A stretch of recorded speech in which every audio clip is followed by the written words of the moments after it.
नमस्कार, मैं अखिलेश श्रीवास्तव। आप देख रहे हैं नीलाटाइम्स.com। एनडीटीवी इंडिया में आपका हार्दिक स्वागत है। आज के प्रमुख समाचार इस प्रकार हैं। जिस भावना से हम और आप सब लोग इकट्ठे हुए हैं और जिस आदर के साथ हम सब आज मौजूद हैं यहाँ पर, और सही मायने में तो यही है कि आज हम और आप सब बाबूजी को याद कर रहे हैं। बाबूजी को याद करने के लिए हम सब इकट्ठे हुए हैं। मैं जहां पंडाल में देख रहा हूं बड़ी संख्या में लोग हैं। पंडाल के साथ साथ जो सड़कों पे लोग हमें दिखाई दे रहे हैं, जहां पर छाया भी नहीं है, गर्मी है, दोपहरी है, धूप है, उसके बावजूद भी बाबूजी को मानने वालों को कोई धूप की और गर्मी की परवाह नहीं है। वो आज सब उनके सम्मान में यहां पर मौजूद हैं। जितने लोग पंडाल में हमें दिखाई दे रहे हैं, उससे कई गुना ज्यादा हमें सड़क और लखनऊ से जब मैं आ रहा था मैंने लोगों को देखा है। इसलिए मैं कह सकता हूं कि जिनको हम आज याद कर रहे हैं, बाबूजी आपके नेता तो थे ही थे, लेकिन अगर हम देखें उस कद का, अगर उत्तर प्रदेश में देखें तो शायद हमें कोई दूसरा नाम याद आता नहीं है जो उनके कद के बराबर का कोई नेता रहा हो। आज हालांकि बाबूजी हमारे बीच नहीं है, लेकिन उनके साथ काम करने वाले लोग, उनके साथ लगातार कंधे से कंधा मिलाकर के चलने वाले लोग, और न जाने कितने यहां मौजूद लोग होंगे जिन्होंने उनसे आशीर्वाद लेकर के अपनी राजनीति में आगे बढ़ने का काम किया है।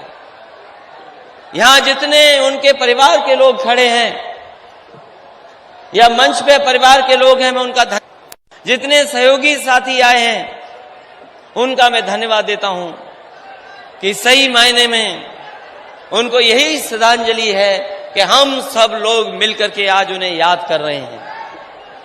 और वो जहां भी होंगे, हमारा धर्म औरों का धर्म अलग अलग तरीके से सोचता है, समझता है, लेकिन जब यहां पर इतने लोग मौजूद हैं, कहीं भी होंगे या जहां भी उन्हें जीवन के बाद जीवन मिला होगा, तो कहीं ना कहीं ऊपर से चाहे वो देख रहे होंगे कि कहां हमारे चाहने वाले लोग इकट्ठे खड़े और बैठे दिखाई दे रहे हैं। जहां हम आज आदरणीय बेनी प्रसाद बाबूजी को याद कर रहे हैं, वहीं मैं सुन रहा था लोगों को, बार बार लोग ये कह रहे थे कि 22 में सरकार बनेगी और यही संकल्प लेने आए हैं हम लोग और यही सदी श्रद्धांजलि होगी। लेकिन हमारे साथियों, आप याद करो, बाबूजी ने एक बार सरकार नहीं बनाई है।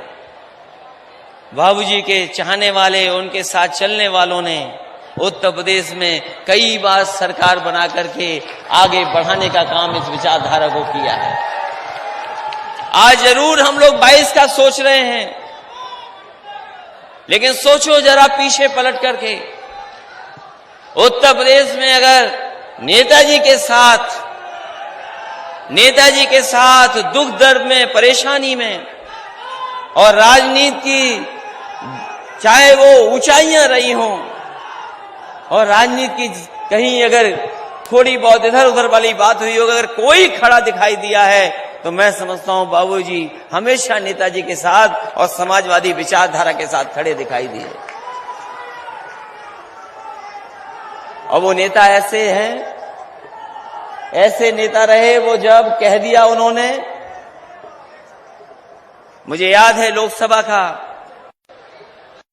अगर बाबूजी ने बात कह दी तो दोबारा वो पलट करके बदलते नहीं थे। एक बार लोकसभा में बोलते बोलते कुछ ऐसा बोल दिया उन्होंने, पूरी लोकसभा हंगामे में चली गई।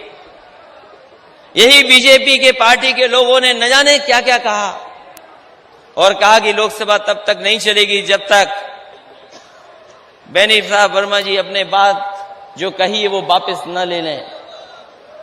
वो सदन में आते थे, दूसरे दल के लोग सदन में आते थे, लेकिन जैसे ही वो बाबूजी को देखते थे वो हंगामा करना शुरू कर देते थे बीजेपी के लोग, और यही मांग रखते थे कि सदन तभी चलेगा जब बाबूजी अपनी बात को वापस ले ले, अपने बात की माफी मांग लें। मुझे याद है लोकसभा में सदन चला हो नहीं चला हो, उन्होंने अपनी बात को वापस नहीं लिया। उस समय जो कांग्रेस पार्टी के बड़े नेता थे उन्होंने जरूर माफी मांगी, तब जाकर के सदन चला। शायद बाबूजी वो नेता थे, एक बार जो कह दिया वो पीछे नहीं हटते थे। हाल ही में मुझे याद है, अभी जब उपचुनाव हो रहा था, मैंने उनसे मिला जाकर के मैंने कहा ये बहुत कठिन चुनाव है, ये जैतपुर विधानसभा का उपचुनाव होने जा रहा है, ये विधानसभा आपकी भी रही है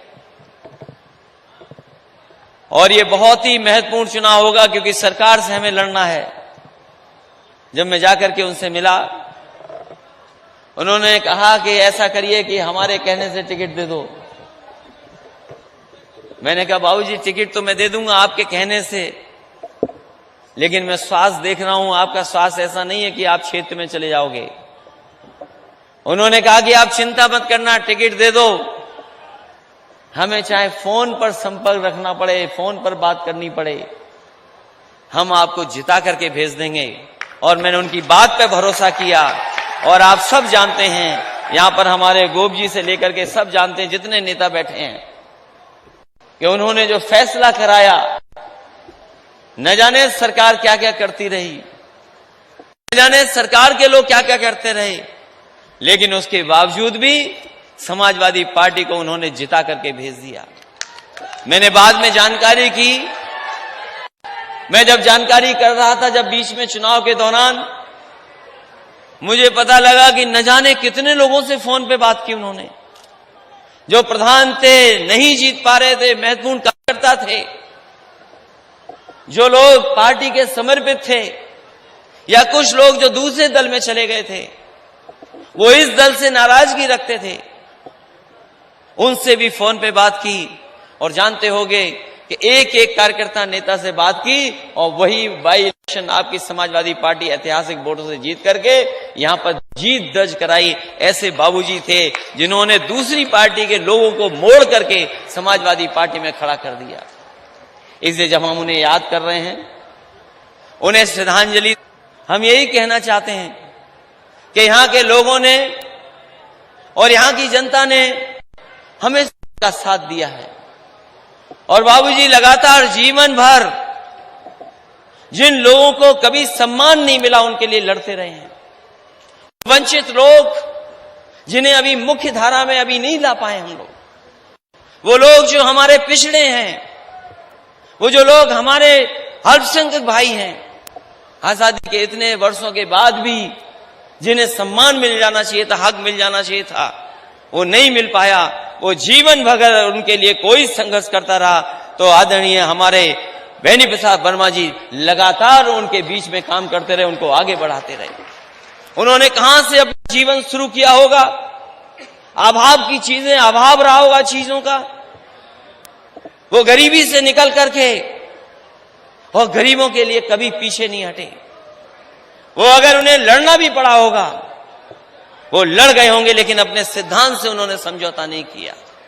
इसलिए आज उनके तमाम लोग जो हमें बैठे दिखाई दे रहे हैं, हमें पूरा भरोसा है, क्योंकि आने वाले समय में पहले से ज्यादा कठिन लड़ाई होने जा रही है। इसलिए हमें पहले से ज्यादा आपका सहयोग, पहले से ज्यादा आपकी मदद हम समाजवादी लोगों को चाहिए होगी।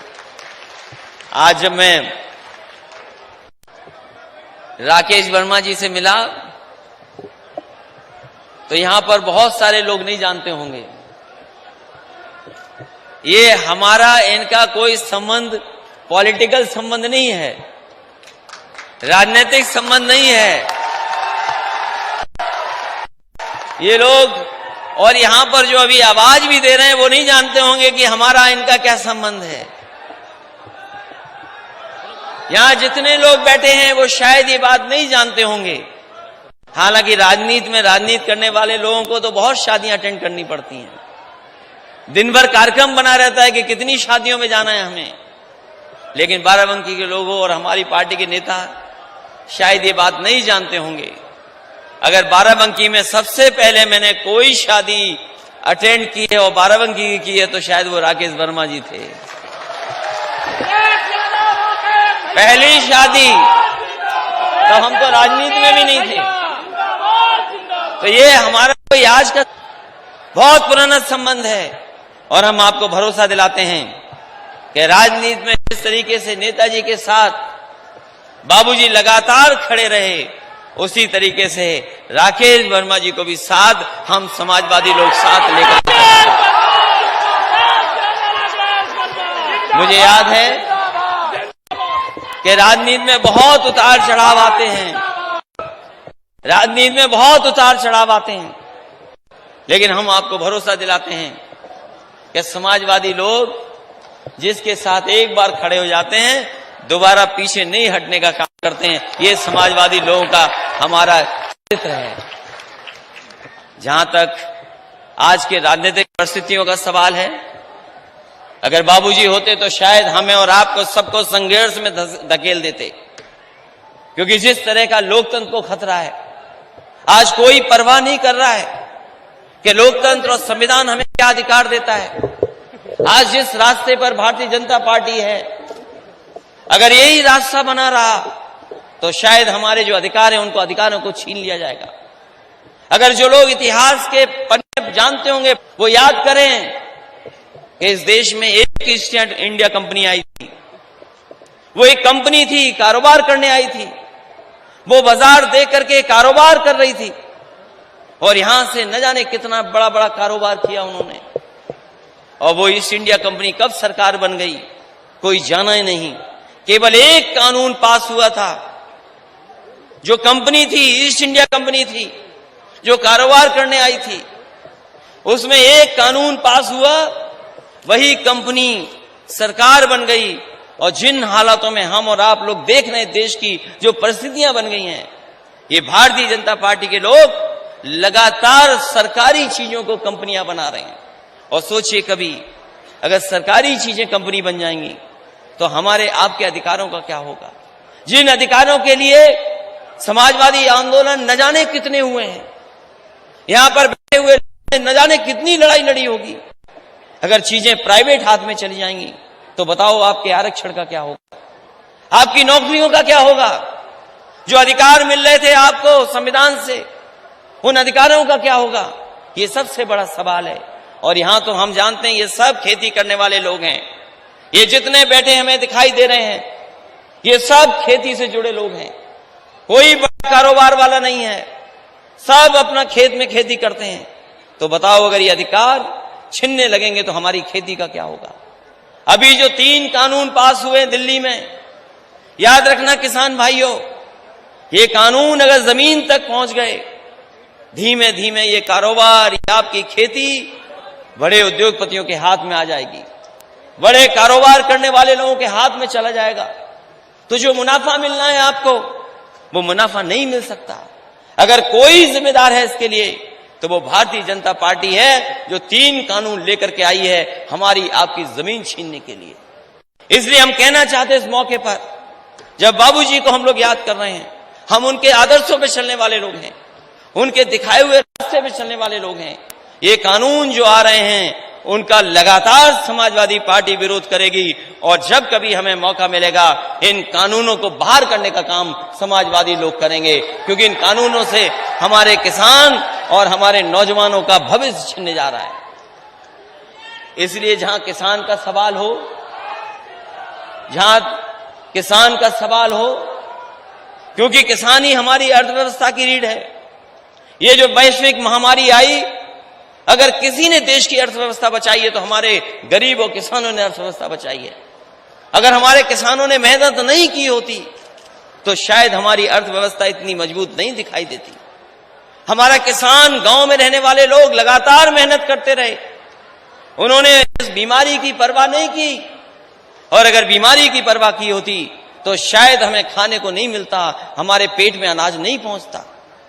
सोचिए, किसान जो खेती करता है, खेत में रहता है, जो फसल पैदा कर करके न जाने कितनों का पेट भरता है, और यही किसान है जो पेट भरता है, यही किसान है जो हमें कपड़े पहनाता है। और सोचो किसानों के बारे में भारतीय जनता पार्टी की राय क्या है। यही भारतीय जनता पार्टी के लोग जिस समय किसान अपना हक मांग रहे थे तो भारतीय जनता पार्टी के लोग कह रहे थे ये आतंकवादी है, ये लोग बाहर से आए लोग हैं। इतना अपमान कभी किसानों का नहीं किया गया होगा जितना किसानों का अपमान भारतीय जनता पार्टी। इसलिए जब हम याद कर रहे हैं, श्रद्धांजलि दे रहे हैं, तो ये भी याद करें कि ऐसे लोग, भारतीय जनता पार्टी के लोग जो हमारे किसानों को अपमानित कर रहे हैं, कह रही हैं आतंकवादी हैं, उन्हें आने वाले समय में हम लोग सबक सिखाने का भी काम करेंगे। क्योंकि बाराबंकी ऐसा जिला है जो समाजवादी जिला है, और बाराबंकी जिला वो है जो समाजवादी सरकार बनाता है। जब बाराबंकी जीतता है, जब बाराबंकी जीतता है तब सरकार बनती है। जब जब सरकार बनी है तो बाराबंकी जीत करके, जिता करके बाराबंकी ने सरकार बनाई है। और ये समाजवादी धरती है। अगर हम पुराना देखें, लोहिया जी के साथी,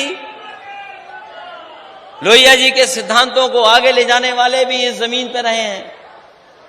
अगर हम याद करें राम सेवक यादव जी को, नेताजी को और आदरणीय बाबूजी, यही वो लोग हैं, और जायसवाल जी जिन्होंने इस समाजवादी आंदोलन को आगे ले जाने का काम किया है। इसलिए आने वाली पीढ़ी से भी हम कहना चाहते हैं, नौजवानों से, ये हमारे किसान भाई बैठे हैं, माताएं बहनें हैं, हम आपसे भी कहना चाहते हैं कि अगर कोई समाज को, देश को, प्रदेश को आगे ले जा सकता है तो वही सिद्धांत, समाजवादी आंदोलन वाले सिद्धांत ही आपको आगे ले जाने का काम करेंगे। अगर खुशहाली का रास्ता कोई दिखा सकता है तो यही समाजवादी आंदोलन है जो खुशहाली की तरफ ले जाने का काम कर रहा है। इसलिए नौजवानों, हम आपसे भी कहते हैं, ये नौकरियां नहीं मिलने वाली, ये रोजगार के अवसर इसलिए खत्म किए जा रहे हैं कि आप उनकी तरफ देखें। और अगर रोजगार, नौकरी और काम नहीं होगा तो सोचो हमारे नौजवानों का भविष्य होगा। सपने कितने बड़े बड़े दिखाए सरकार ने। इसी सरकार ने कहा कि हम इतना कारोबार ले आएंगे, इतना काम फैला देंगे, इतने उद्योग लगा देंगे। अब तो 4 साल पूरे हो गए, बताओ कितने उद्योग लग गए हैं। 4 साल पूरे हो गए, 5वें साल पूरा होने जा रहा है। बताओ कहां उद्योग लग गया है। लखनऊ में तो नहीं लगा, बताओ बाराबंकी में कहीं उद्योग लगा दिया हो तो बता दो हमें और आपको बताया कि 5 लाख करोड़ के करार हो गए, एमओयू हो गए हैं। बड़े बड़े उद्योगपति बुलाए गए थे लखनऊ में, बड़े बड़े कारोबार करने वाले लोग बुलाए गए थे, और 5 लाख करोड़ का एमओयू हुआ। आज 4 साल पूरे हो गए, बताए सरकार के एमओयू जमीन पर कितने पहुंचे हैं। यही किसान पथ 10 साल से बन रहा, अभी तक नहीं बन पाया। यही एक सड़क बन रही थी लखनऊ के आसपास, 10 साल से ज्यादा हो गया समय, अभी सड़क नहीं बना पाए। और याद कीजिए, समाजवादियों की सरकार थी, जब समाजवादी काम करते थे तो 22-22 महीने में एक्सप्रेस वे बना करके खड़ा कर देते थे। ये समाजवादियों का काम करने का तरीका है। और ये सरकार हमसे और आपसे क्यों दूर भाग रही है, वो बातें नहीं कहूंगा मैं अपने मुख्यमंत्री जी की, कि अगर वो लाल टोपी देख लें तो कितना घबरा जाते हैं। वो लाल रंग देख के ही घबरा रहे हैं, और वो घबरा इसलिए रहे हैं क्योंकि वो जानते हैं कि आने वाले समय में अगर कोई सरकार बनाने जा रहा है तो यही हमारे लाल टोपी वाले सरकार बनाने जा रहे हैं। और सरकार इसलिए बनने जा रही है क्योंकि जनता को दुख दिया है सरकार ने। इतनी परेशानी, इतनी तकलीफ कभी जनता को नहीं मिली होगी, और एक एक फैसले से परेशानी आई है। हालांकि नोटबंदी बहुत पुराना फैसला था। याद कीजिए, नोटबंदी के समय पर कहा गया कि सब भ्रष्टाचार खत्म हो जाएगा, काला धन आ जाएगा, महंगाई पे नियंत्रण लग जाएगा। बताओ, नोटबंदी इतने साल हो गए होकर के क्या भ्रष्टाचार खत्म हो गया? क्या बेईमानी खत्म हो गई? और फिर उसके बाद इन्होंने वैश्विक महामारी का सहारा लेकर के हमारे और आपके सबके नाक और मुंह बंद कर दिए।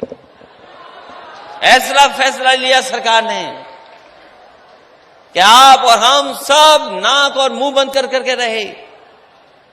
साल काट दिया हमने, पूरी साल गुजार दी इसी तरीके से।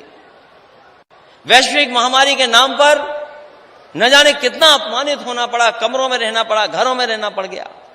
अगर कोई बाहर निकलता था तो पुलिस हमें दौड़ा लेती थी, लाठी मारती थी कि जाओ घर के अंदर। कितना अपमानित होना पड़ा।